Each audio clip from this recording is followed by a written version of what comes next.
আপনি চান না? না কি চান? স্বামীরে মারো তো না না কথা বলেন না, সব কেন না মারে? মিথ্যা কথা বলছ কে?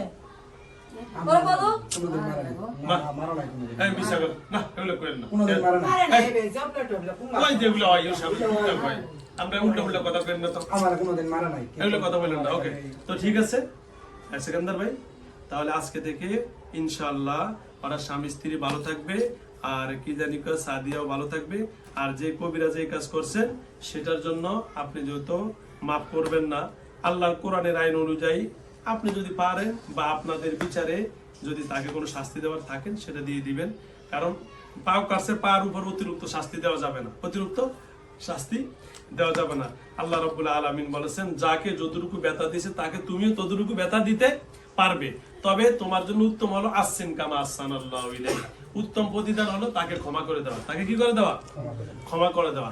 এখন আপনি কি তাকে ক্ষমা করবেন নাকি তাকে শাস্তি দিবেন সেটা আপনি জানেন।